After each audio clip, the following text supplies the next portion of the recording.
everyone, sorry it's so late. That's why the light's a little off. I've been at the hospital all day and I actually need to get back there. I ran home to get some extra water for my mom to encourage her to drink more water.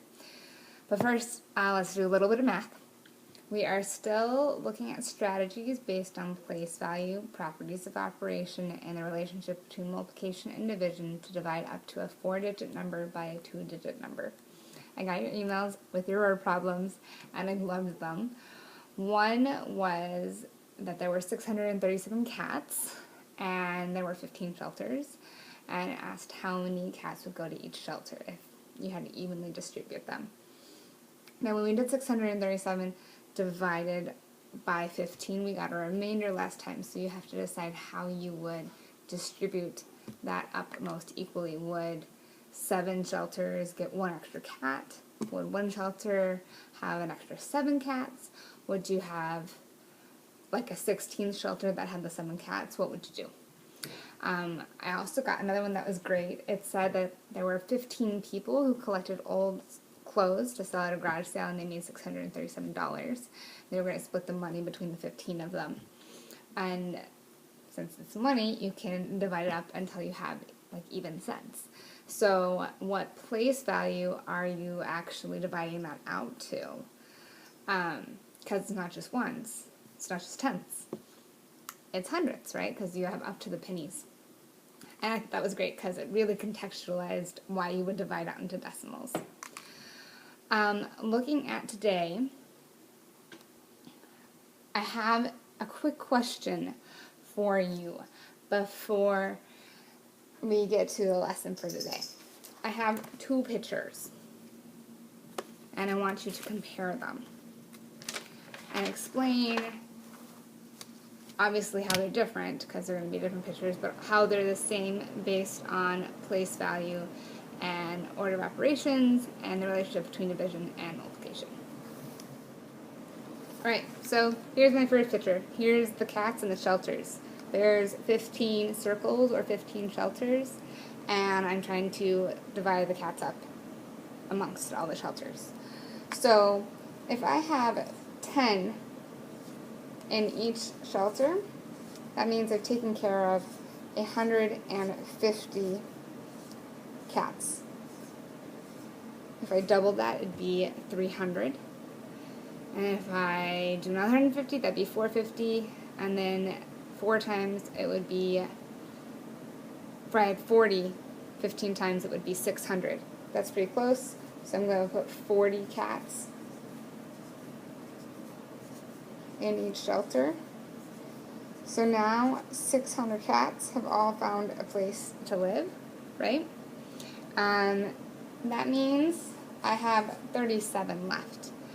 So 1 cat goes into each, that's 15. 2 cats go into each, that's 30.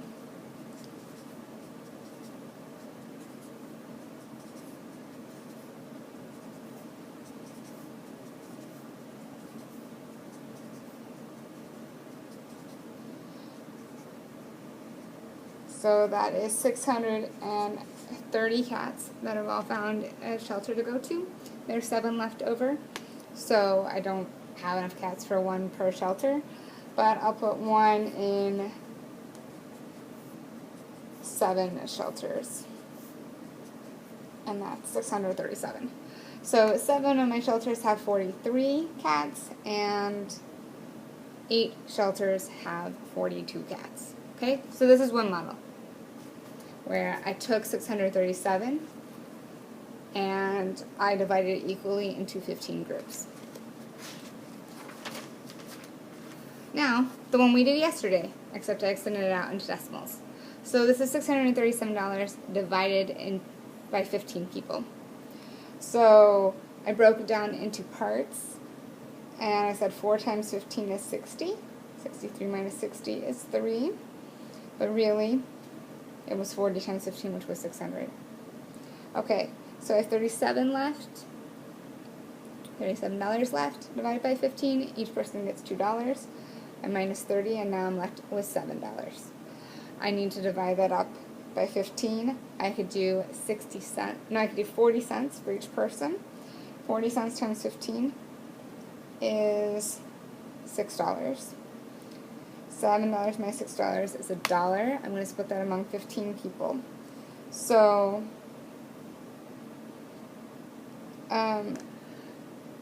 15 times 4 is 60. 15 times 2 is 30. 60 plus 30 is 90. 4 plus 2 is 6. So I have 6 cents there. 6 cents times 15 is 90 cents. I still have 10 cents left over, but that's not enough for everyone to even get an extra penny. So, $40.46. So I took $637 and I divided it by 15 and I kept going all the way to the cents. So the question I want you to take some time and write in your journals, at least a paragraph. You can make a little sketch of the two problems that we're discussing, but I want you to compare and contrast the two strategies based on the relationship between division and multiplication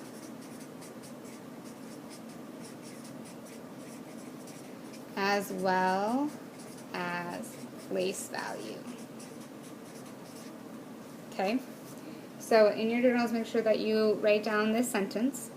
Compare and contrast the two strategies based on the relationship between division and multiplication as well as place value. So what in the world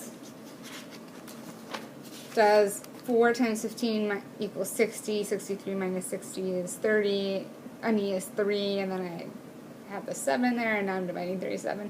Why did I choose those numbers? Why can I do that? How is that the same as my picture here? And then, after you've taken some good time and Ms. Filmer's walked around to kind of see what you've written and stuff, you can share with a partner, and then, share as a class, okay? I would love to hear what you wrote and shared, so if you could type that up for your homework and send it to me, I would love to read it. Also, there's a couple of problems in the packet, A through D, for you to work on. It talks about how the dividend, the divisor, and the quotient are related. And they give you a problem that's actually not a division problem as the example. It says, what's the problem here? 32 times 96 plus 6 is 3,078. Okay, so that means that 32 times 96, what would that equal? Well, we're really just taking away 6. So I'm going to take away 6 from 3,078, and now I know that it's 3,072. Well, we've gotten quite used to saying that you can take your product and you can do the reverse to make it a division problem. So that means that I can also say 3,072 divided by 32 is what? It's 96. I can also say that 3,072 divided by 96 is, 32. So how does that change it if I have 3,078 divided by 96? Well, we know 3,072 divided by 96 was 32. We're going to have 6 extra. It's still going to be 32. Remainder, 6. So that's interesting. You got your 6 there. Your product became your dividend. Let me write this down. Your product became the dividend. Whichever one of these can become the divisor, and the other one will become the quotient.